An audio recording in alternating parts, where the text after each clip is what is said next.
That's almost a bit too high, isn't it? I think I like this actually. And is it straight? Maybe not. Just a little bit like this. The framing is good, but like me, am I good? Ja, voll drauf. Und bitte halt ja. And like not... Ich hab ein bisschen Angst. You're more scared than me. Und da schaut's ärger aus, glaube ich. Yeah, it's not that bad. Die Frau hat gerade gesagt, ich kann da gar nicht hinschauen. Ich meine, ich gehe gern wandern und so, für mich ist das kein Thema, ich weiß nicht, wie das bei dir ist. I don't do hikes. I just do videos on cliffs. Alright, I start the video now. So, that's usually how I run around, right? With this hat and this glasses. But I think I'm alright to, you know, give them away just for this video so you see more of me.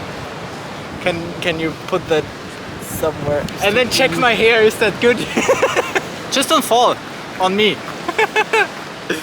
Alright, welcome to another LVlog. I think this is LVlog number 15, 14, 13, 16, 17. I say all the numbers just in case I get it wrong. LVlog number 14, and I find myself in Lanzarote, on Lanzarote. Somewhere on the southern tip, checking out the cliffs and the beaches here, because they're nice. Speaking extra loud against the wind, and I wanted to give you a quick life update because it's been another month or two and life is good is the short version. The longer version involves a bit more talking, and that's what I'm gonna do now here on the cliffs of Lanzarote. We're like a meter behind me before the water, and that's fine if it was just water, but like it's stones and then water, so I don't want to fall. Just putting that out there. I don't even know where I want to start. I'm a bit distracted by all the tourists taking pictures of me. I'm not a tourist. Hell yeah, you are. I'm a tourist. You're a tourist. Speaking of, the past 3 days I've been touring the island with Christian. We rent a car and we did a lot of touristy things. We went to beaches, a nice surf beach in the north. We went to a cave, had some food there because there was a restaurant as well. We went to the white beach, we went to these beaches, those beaches. It's nice to have a car to just drive around. That gives you so much freedom, and you can just park for a minute and check out something that you saw on the road. Because I'm used to just taking public transport and then you go from somewhere to somewhere, or even just take a taxi from there to there, and on the way that you can't really stop. But if you have a car, you can. So that's cool. That's really fun. The reason why I'm on Lanzarote though is because I came here for an 8-day Radical Honesty retreat with Tulia and Pete, Honesty Europe. And I mean, it was nice. It wasn't as nice as last year's. Last year we went to La Palma and the villa was amazing. Our villa here was also cool, but like it was close to a road that annoyed me a bit, and like there were not as many girls, let's put it as I would say it, at the retreat, and like I don't know, it just didn't work as much on myself as I would have liked to, or as I thought I did last year. But I had some good moments and key takeaways that I want to share with you today. One of the biggest ones, if not the biggest one, is that I want to get over my obsession with children. Because here's the thing, as I already discussed in previous videos, I do want to become a father eventually. And that's still true, that's still totally true. The thing is just that me wanting to be a father so badly might have become an obsession, or might be an obsession, to the point where I'm unhappy to a degree that is not necessary, just because I really want to have children and I don't see myself getting there. I shared in my life story that right now I'm the most important person in my life, and when I have children then they will be the most important in my life. And I got comments that, yeah, that kind of sounds like an obsession, and you know, children are not a fix for anything. They don't, like, you shouldn't have children to fix your life, right? And I agree, that's stupid. I don't want to do that. I want to have a great life by itself without children, and then have the children be the cherry on top, if it works out, right? But right now, or before, I was pressuring myself, oh, I need to find a partner that I can have children with, and like I'm already 31 now. Oh yeah, by the way, I had a birthday recently. I'm now 31. Congratulations me, thank you. Like I was stressing myself that I'm getting late because I want a partner in my age and I want 3-4 years before we have children, like a relationship that works. And with that I'm just, you know, stressing myself because fuck, I need to find a partner. And so maybe I just don't want to do that. I told myself by 36 I want to be a dad, and maybe let's not put that much pressure on myself. I'm a man, I have time. I can find a younger girlfriend, or I don't know, right? Like I don't need to be that stressed about it. So my takeaway is I want to allow myself to just live the life that I want to live right now and do all the things that I want to do right now and not worry so much about finding a partner or whatever. That will come if I just enjoy my life, I imagine. And so I will give myself 5 more years and be like, okay, those 5 years I now fully enjoy my life and just do whatever, come to nice beaches on nice islands somewhere in the Atlantic and do all the things that I want to do, and then if it works out I'll have children, and if it doesn't work out then so what? So definitely no stress the next 5 years. That's what I now promise myself. Because if I don't find a partner, okay, but that's no reason to feel sad about it or like have a bad time, because I can have a good time all by myself. If I wouldn't have that pressure of wanting to have children, then I wouldn't care so much about that either. That's the weird thing. And the next rationalizing thing that comes is, well, maybe I don't want children anyway because like overpopulation and the world is going down and world wars and climate crisis and we're all gonna die anyway. So why the fuck do I want children? I don't even know rationally. It doesn't really make sense. It's also a financial burden. I could work way less if I don't have children. That would be cool. But like, I know that I do want children. That's the weird thing. And I can't explain it. I do want it, and I don't want to obsess about it. That's the biggest takeaway, I think, from this radical honesty retreat. Tulia, our trainer, called it an obsession, and I was like, yeah, might be right. And even if she's not right, enjoying my life is always a good idea. Doing the things that I want to do, always a good idea. So yeah, let's keep doing that. And that might even help with my plan of wanting to be a dad. When I'm a dad, I'm probably not gonna do this anymore, because I'm like, okay, right now if I die, I die. But if I die when I have children, then I leave children behind. So I don't want to do that. I mean, right now I still leave a family behind, but they can handle it. I had a nice life, for the record. No regrets. Speaking of family, that's the second big takeaway. I do want to talk with my family a bit more, especially my mom and dad, and be more honest with them and try... Oh look, a leguan! Not try. Yeah, just tell them what's up. At some point along the way of my childhood, I learned that it's not safe to talk with my parents. I don't know if it's not safe, like, but I just learned not to do it. I learned that I keep my stuff for myself. Maybe because when I said something it was used against me, I don't know. It's just, I have that internalized so deeply. I have no problems telling my friends everything. I have no problem opening up to strangers even. I have no problem opening up on YouTube. But I have a problem telling my parents directly. Things in those videos that I say, I don't tell my parents first. Because I can't. Or at least don't. Or at least I make it hard for myself to do it. So I want to be more direct and more honest with my parents, and I want to have a talk with them where I just, you know, say what I think about them and feel towards them, and express my resentments and appreciations for them. That's what I want to do. That's the second big takeaway. Also with my grandfather, because death was a big topic at this retreat, and like so far I don't have much, you know, contact with death except for my grandmother, and with her I'm really happy how that went. And now I'm a bit afraid that my parents, or especially my dad, is gonna die early. So I wanna, you know, still clear up some stuff before he dies so I don't have a bad feeling afterwards. And also with my granddad, I do want to talk with him more and potentially even make a video about it, or at least audio record what he says, just so I have a little bit of, yeah, something to look back on when he died. Because he's gonna die, I assume, in the next 2, 3 to 5 years. You had a really great life, and he also says that about himself. And he always tells me, do all the things while you still can. Yeah, Opa, that's why I'm here. just for you to go up, and also for myself, of course. But like, I like that.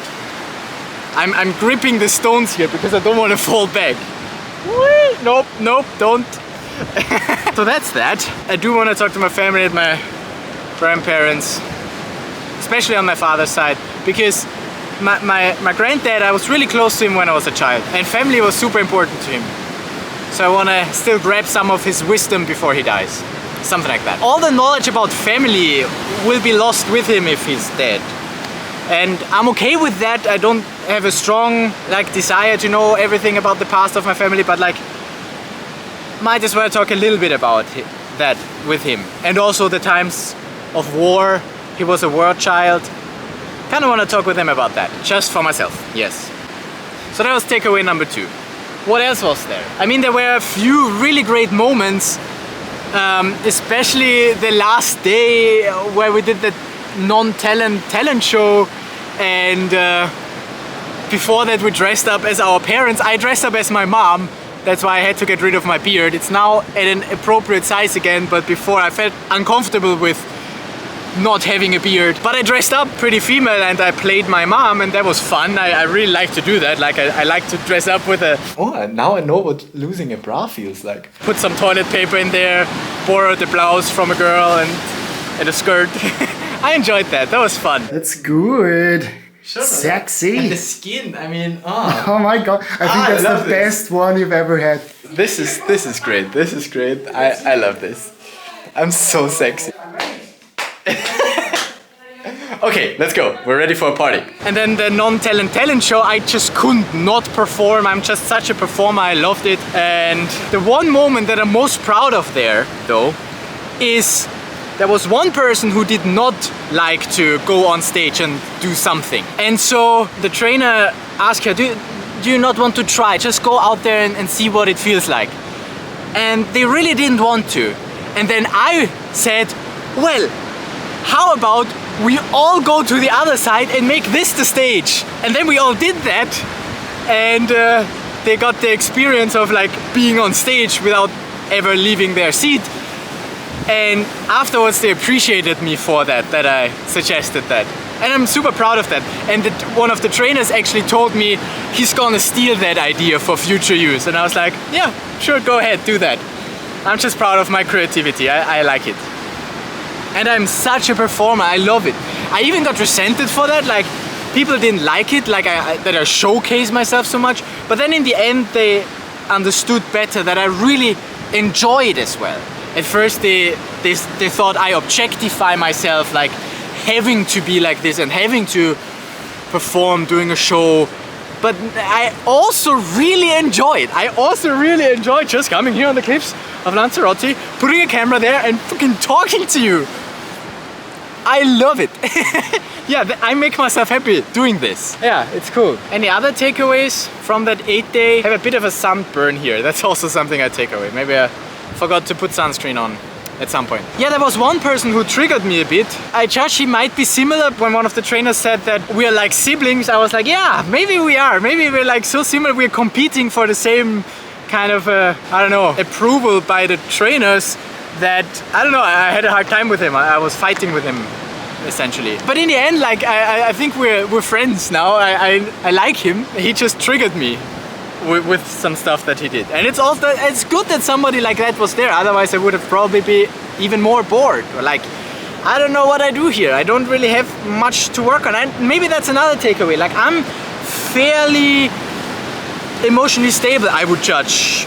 Or like, it's not easy to trigger me. Like, I don't have many topics. Even money is pretty like safe now. So I don't get triggered that easily. I take stuff pretty chill, most of it. Which is kind of good and kind of sad because I didn't get to, you know, learn as much in this retreat. That didn't keep me from signing up to other retreats. I signed up for another one in Vienna at the end of April. And then I signed up for one family and friends.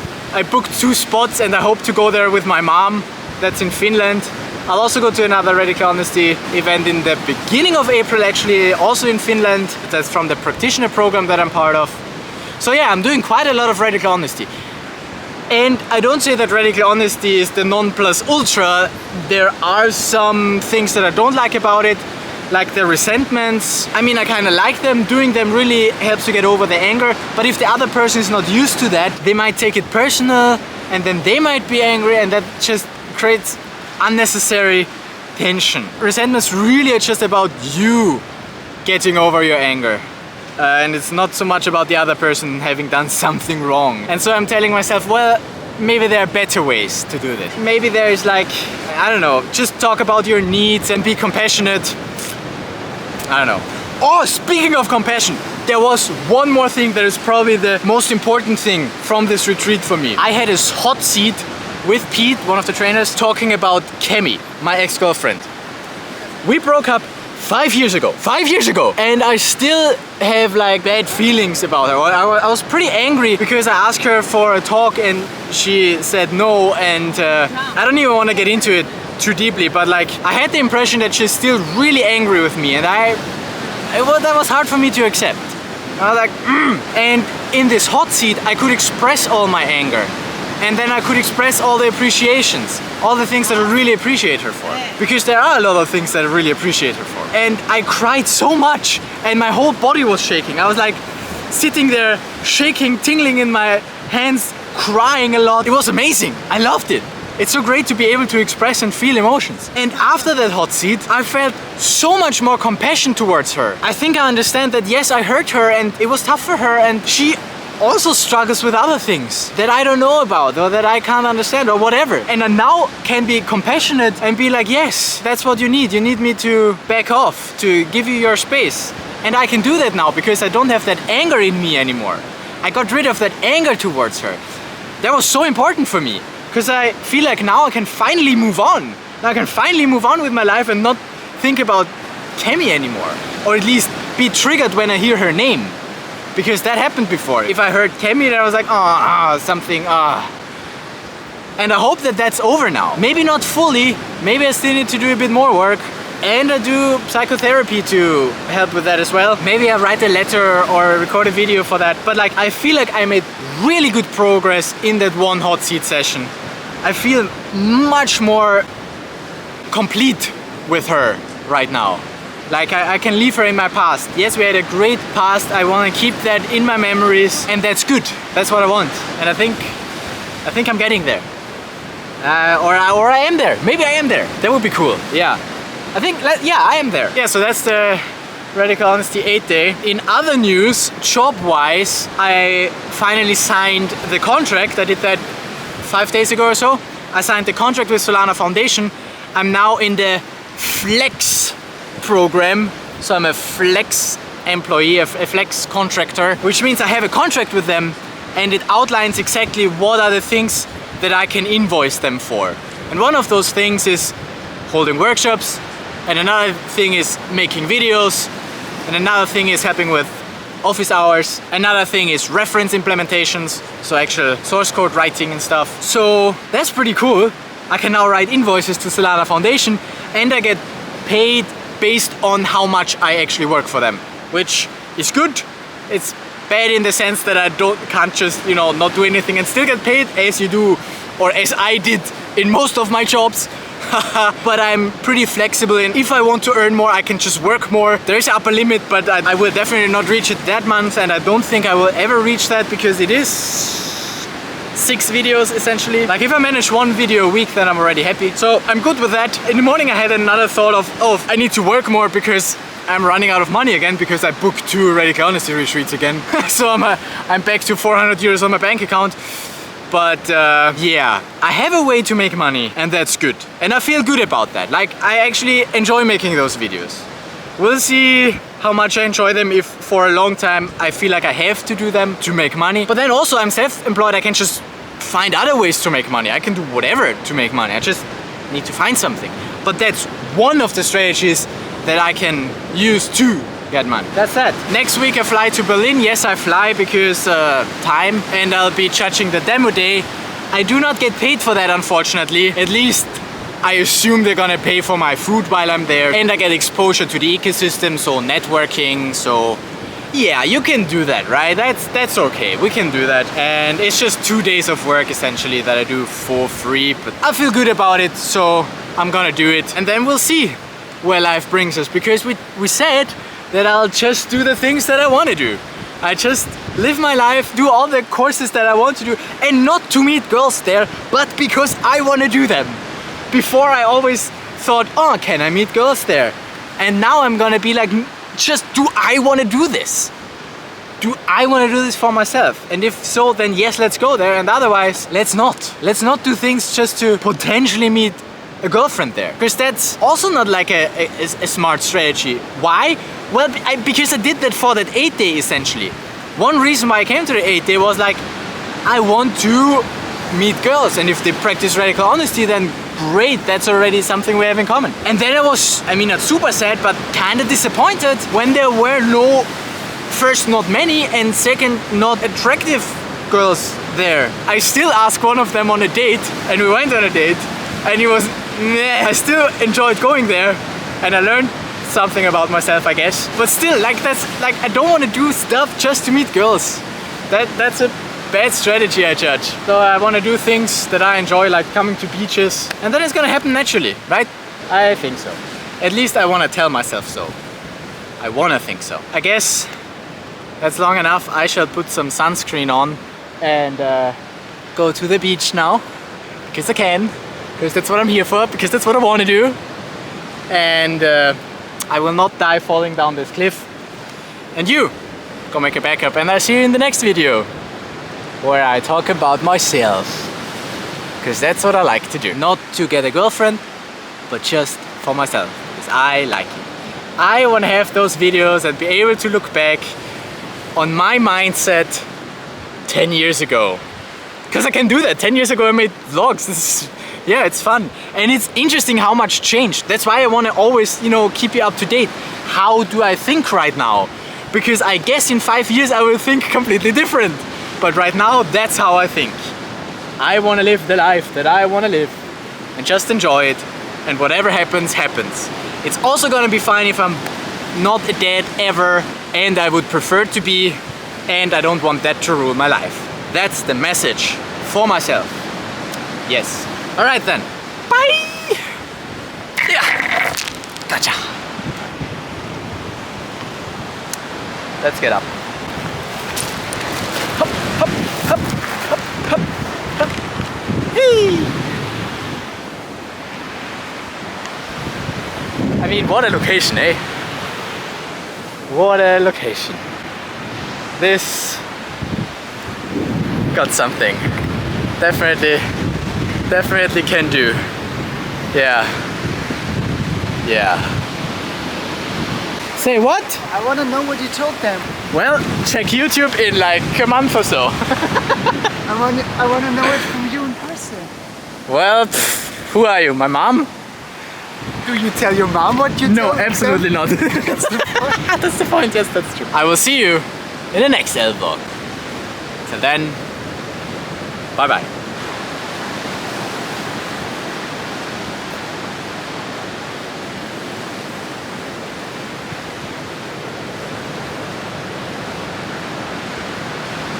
Oh, shaking a bit.